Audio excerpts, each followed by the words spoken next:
शरीर छोड़कर जाता है तो परमात्मा के दरबार में जब इससे अकाउंट लिया जाता है तो ये क्या कहता है, भगवान मेरे को पता नहीं लगा,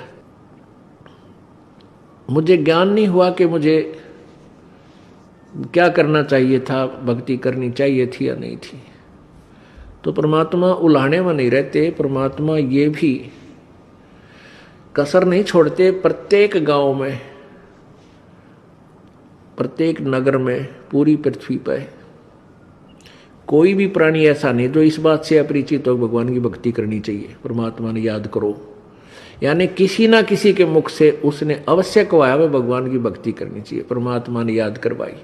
कोई गलती करता है, पाप कर रहा है, भाई भगवान से डर, मालिक ने याद करे। यानी इस तरह की प्रेरणा प्रत्येक प्राणी तक मालिक ने पहुंचा रखी होती है।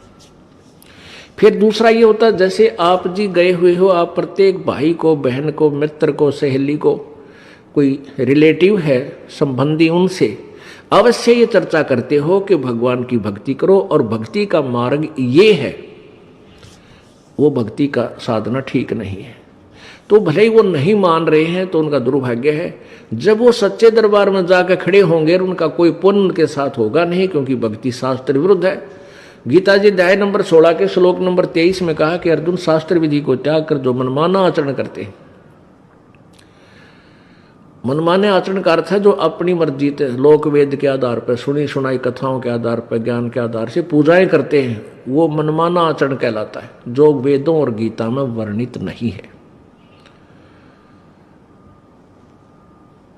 जो शास्त्र विधि को त्याग कर मनमाना आचरण करते हैं उनकी ना तो कोई सिद्धि होती है, ना उनकी गति होती है, ना कोई सुख होता है, यूजलेस। तो जो साधना आप कर रहे थे वो तो उनके पास साथ भक्ति धन हुआ नहीं और पापों की गठड़ी बंध गई पूरी।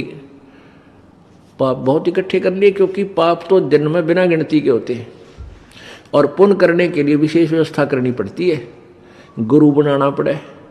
फिर जैसे गुरु जी बताओ वैसे साधना, पूर्ण गुरु, नकली गुरुओं से पूजा नहीं, ना उनकी कोई द्वारा बताएगी साधना से लाभ होने वाला। तो ऐसे पूरा गुरु मिले, फिर आप सच्ची लगन से, सच्चे तरीके से लगे, तब पुण्य बने। तो पुण्य तक कोई उनका बना नहीं, पाप की गठड़ी बंद गई। फिर वहां जा खड़ा हुआ धर्मराज के दरबार में। अब वहां ये एक बहाना बनाता है कि भगवान मुझे किसी ने बताया कोई नहीं, भक्ति कर ले। तब इसका फिल्म चलाता है परमात्मा। ये सब आप जो भी बातें जिसके साथ कर रहे हो, वैसे कोई गुप्त का गलती कर रहा है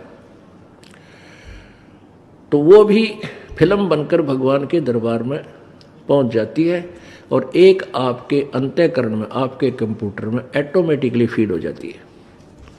तो जब ये वहां खड़ा होकर ये झूठ बोलता है, बहाना बनाता है, तो परमात्मा इसके कंप्यूटर से जो वहाँ भगवान के दरबार में इसके नंबर का है ऑन कर देता है कि ले देख, ये भक्त तुझे क्या कह रहा है, ये बहन तुझे क्या कह रही है कि भक्ति कर ले, तू क्या कह रहा है, फिर देखेंगे किसने देखा है। ईब के भक्ति करने का टाइम से, बुढ़ा होकर भक्ति करूंगा। और भक्ति तने करी नहीं, बकवाद करता रहा।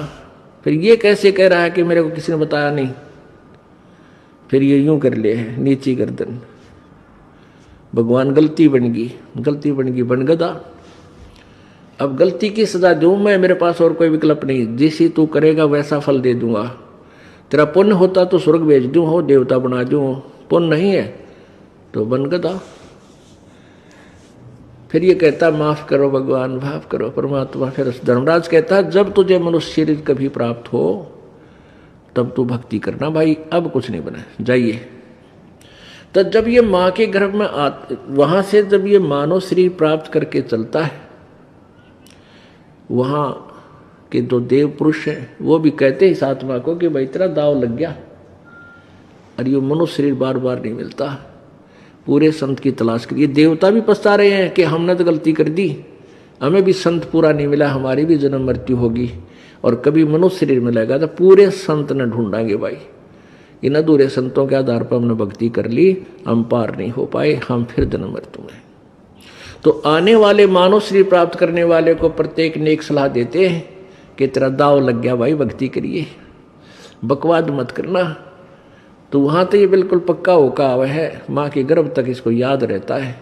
बाहर आते ही फिर ये 3 गुणों के प्रभाव से ये फूल जाता है।